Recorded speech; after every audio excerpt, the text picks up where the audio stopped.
História 1. Um segundo de distância. Em 2016, quando minha filha tinha 3 anos, eu a levei para um parque que frequentávamos com frequência.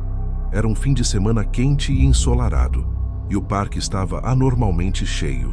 Sou uma mãe muito ativa. Normalmente corro e brinco com a minha filha. Mas naquele dia, com tantas crianças e pais ocupando o parquinho, decidi me sentar por um momento.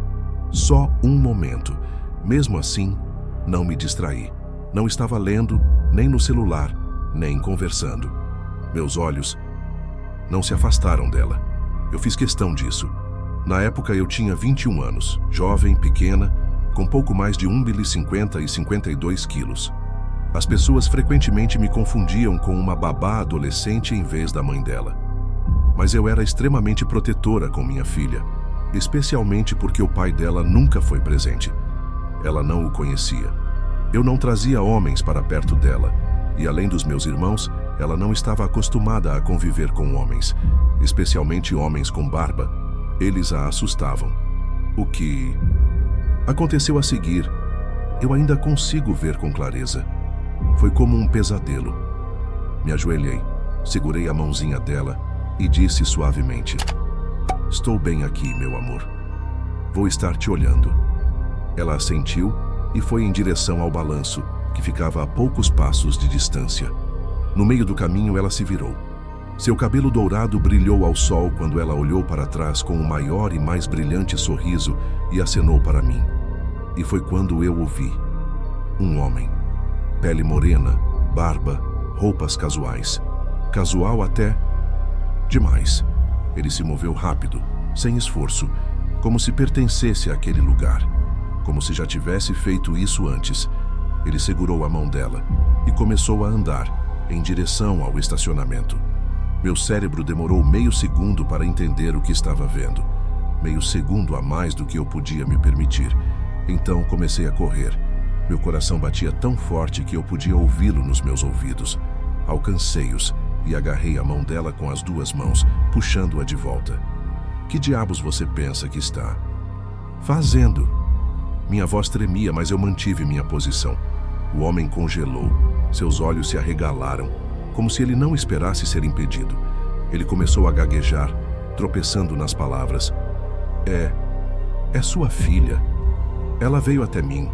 Disse que estava com medo. Eu não consegui encontrar os pais." Mentiroso. Ele apontou vagamente para uma parte aleatória do parque, mas suas palavras eram confusas, pouco convincentes. Minha filha estava apavorada, se agarrando a mim como se a vida dela dependesse disso. Eu sabia. E então ele fugiu. Mas ele não estava sozinho. Pelo canto do olho, do outro lado do parque, vi outra pessoa correndo. Um homem branco, sem barba, entrando em um carro diferente. 2 homens, 2 carros, 2 histórias. Liguei imediatamente para a polícia, tentando controlar o pânico enquanto relatava o que havia acontecido. O que eles me disseram ainda me assombra. Disseram que era uma técnica comum de tráfico de crianças. 2 pessoas, geralmente de gêneros ou etnias diferentes, trabalham juntas. Um deles pega a criança. Se for pego, um relato vai para a polícia. Um homem moreno com barba fugiu num carro modelo tal, mas quando a polícia vai atrás, a criança já foi levada. Eles já a trocaram de mãos. A segunda pessoa, que ninguém descreveu, leva a criança embora. A polícia persegue um fantasma, enquanto o verdadeiro sequestrador desaparece sem deixar rastro. Foi por pouco, por muito pouco. Se eu tivesse desviado o olhar por apenas 1 segundo, se eu estivesse mandando mensagem, lendo, falando, mexendo no celular, se eu estivesse fazendo qualquer outra coisa que não fosse olhar, minha filha teria sumido para sempre. Eu não teria sido rápida o suficiente. Eu não teria sabido. Minha dica: nunca baixe a guarda. Nunca ache que está 100% seguro, nem por 1 segundo, porque 1 segundo é tudo o que alguém precisa para mudar toda a sua vida. História 2. O homem na seção de promoções. Era um dia caótico e a loja estava lotada por causa de uma promoção. Eu já estava acostumada com aquela área. Atividade de gangues, esfaqueamentos, era o lugar onde eu cresci. Nada realmente me abalava mais. Trabalhava sozinha na maior parte do tempo, presa no meu lado da loja, enquanto a seção feminina ficava do outro lado. Estava atolada no caixa, tentando lidar com o fluxo interminável de compras, quando um homem se aproximou do balcão. Ele parecia perturbado. Devia ter uns 50 anos. Usava um casaco preto acolchoado e calças de moletom. "Perdi meu celular", ele disse com a voz trêmula, apontando para a arara de promoções à direita. Não achei nada demais. Fui com ele até as araras. 2 delas estavam bem próximas uma da outra, e me agachei para olhar. Lá estava, o celular, perfeitamente posicionado bem no meio das roupas. Perfeitamente demais. Parecia estranho. Não havia como ele ter caído ali naturalmente. Mesmo assim, peguei o celular e entreguei a ele. "Obrigado. Você é um anjo. Meu anjo", ele repetia, quase como se fosse uma atuação teatral. "Tudo bem", eu disse, já voltando ao caixa. Foi quando ele perguntou: "Como posso te recompensar?" "Você não precisa. Só levei 1 segundo", respondi, sorrindo e tentando encerrar o assunto. "Que horas você sai do trabalho?" Algo na forma como ele perguntou me incomodou. Menti e disse 3 da tarde, mesmo sabendo que eu fecharia a loja naquele dia. Naquele momento, eram apenas 10 da manhã. "Então te vejo depois do trabalho", ele disse. O rosto dele ficou completamente sério, sem mais sorrisos ou gentilezas. Virou as costas e saiu da loja.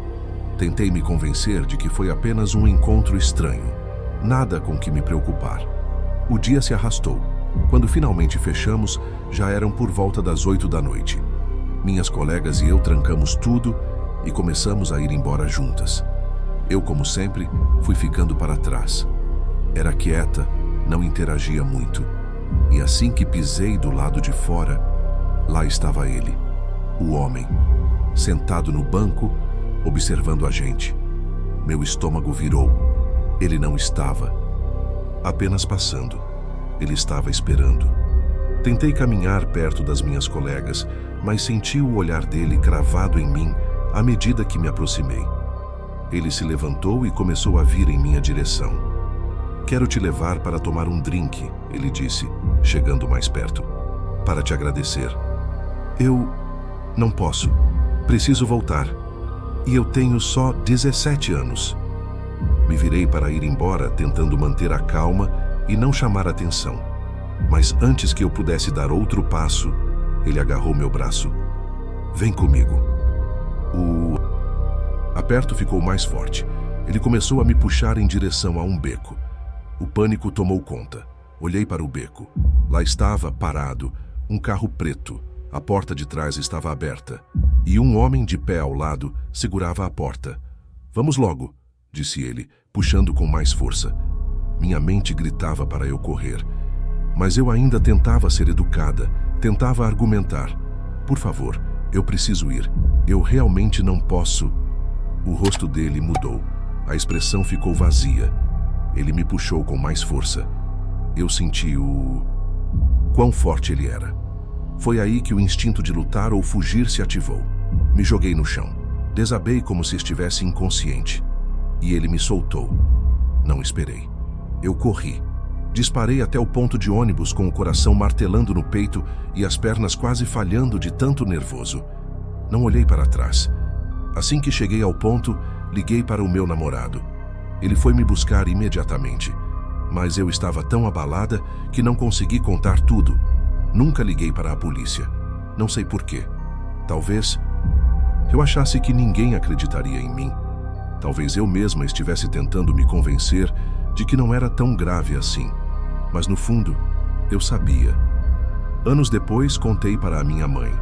E quando vi o horror no rosto dela, foi aí que percebi o quão perto eu estive de desaparecer naquela noite. Tráfico de pessoas é real. E numa cidade como Londres, com mais de 8,5 milhões de habitantes, muitas coisas passam despercebidas. Se eu não tivesse me jogado no chão, se eu não tivesse reagido, eu não estaria aqui para contar essa história. História 3. O entregador. Ao longo dos anos, Já tive minha cota de experiências estranhas com clientes, mas essa me abalou profundamente. Para contextualizar, eu tinha 23 anos na época e sou mulher. Tudo começou numa sexta-feira. Eu estava trabalhando em um turno duplo no restaurante. Por volta das 11 da manhã, um entregador entrou com um pacote que eu precisava assinar. Sorri, assinei o papel e desejei um bom dia. Ele parecia simpático, apenas mais. Uma interação rápida e esquecível no meio de um turno movimentado. O dia foi longo e à noite o restaurante estava lotado. Cada mesa estava ocupada e o estacionamento completamente cheio. Eu estava correndo de um lado para o outro, anotando pedidos, preparando bebidas e tentando acompanhar o ritmo frenético. Em meio ao caos, um homem sentou-se no bar. Não pensei muito nisso, só mais um cliente. Ele pediu uma bebida, depois um aperitivo e, por fim, o jantar. Conversamos brevemente, mas nada. Fora do comum. Há quanto tempo você trabalha aqui? Ele perguntou casualmente. Alguns anos. Conquistei meu espaço aqui, respondi, enquanto preparava outra bebida. Você gosta de trabalhar aqui? Ele continuou. Era uma conversa típica de bar, no início. Mas com o tempo as perguntas ficaram mais pessoais. Você tem namorado? Sorrindo educadamente, respondi que sim, torcendo para que isso encerrasse o assunto. Mas não. Ele continuava puxando a conversa de volta para mim, elogiando minha aparência, dizendo o tempo todo como eu era bonita. Você pode me passar seu número? Não, acho que meu namorado não ia gostar muito disso, respondi, ainda tentando rir da situação. Então me diz seu sobrenome. Quem sabe a gente se adiciona no Facebook. Continuei recusando, mas ele era insistente e havia algo no tom dele. Não era galanteador, era intenso. Foi então que ele disse algo que me fez gelar por dentro. Na verdade, eu estive aqui de manhã. Fui eu quem trouxe aquele pacote. Você assinou, lembra? Voltei só por sua causa. Congelei por um segundo, mas forcei um sorriso falso. Agora eu lembro, respondi, tentando bancar a despreocupada. Mas meu coração estava disparado. Eu já estava tão desconfortável que pedi licença e fui até os fundos desabafar com minha gerente. Ela me orientou a manter os olhos nele e disse que, se as coisas piorassem, tomaria providências. Depois de um tempo que pareceu uma eternidade, ele pagou a conta e foi embora. Suspirei aliviada. Mas aquilo não era o fim. Fechamos às 10 da noite e por volta das 10h30 o restaurante já estava vazio. Eu estava limpando o bar, secando os copos, quando olhei para cima e meu coração parou. A frente do restaurante era toda de vidro, voltada para o estacionamento. E lá estava ele, o entregador, parado ao lado do carro. Mas ele não estava só parado. Ele estava mexendo no banco de trás. As portas estavam abertas e ele entrava e saía do carro, movendo coisas, reorganizando sacolas. Por que ele estava mexendo no banco de trás? Já haviam se passado quase 4 horas desde que ele tinha ido embora. O pânico tomou conta. Corri até minha gerente, puxei-a para a frente e sussurrei. Ele ainda está lá fora. Minha voz tremia. O rosto dela ficou pálido. Ela se ofereceu para chamar a polícia, mas eu pedi que não se preocupasse. Disse que ligaria para o meu namorado, que morava a 5 minutos dali. Eu não queria causar alarde se fosse apenas um mal-entendido estranho. Quando liguei para ele, mal consegui explicar o que estava acontecendo, mas ele percebeu na hora que algo estava errado e disse que estava vindo imediatamente. Minha gerente me mandou esperar no escritório até ele chegar. Eu não queria nem chegar perto das janelas. Não vi o que aconteceu a seguir, mas nunca vou esquecer o que meu namorado me contou depois. Quando ele chegou ao estacionamento, o entregador estava sentado no banco do motorista, esperando. Meu namorado, que é super protetor e não aceita desaforo, foi direto até o carro dele e bateu na janela. Abaixa o vidro, ele disse com um tom que não deixava espaço para discussão. O homem abaixou, e o que aconteceu em seguida foi a parte mais assustadora. Ele começou a murmurar em outra língua, fingindo que não falava inglês. Mas o meu namorado não caiu nessa. Não vem com essa, você passou a noite inteira conversando com a minha namorada. Você fala inglês, sim, você vai sair daqui, agora. O homem continuava murmurando, evitando contato visual. Mas meu namorado não cedeu. Você tem 15 segundos antes que eu te tire desse carro e você nunca mais volte aqui. Foi aí que o homem finalmente ligou o carro e saiu em alta velocidade. Fiquei em estado de alerta por semanas depois disso. Não conseguia me livrar da sensação de que ele estava me observando. Até considerei pedir demissão. Mas o que mais me assombra até hoje é por que ele ficou no estacionamento por 4 horas. E o que ele estava fazendo no banco de trás daquele carro?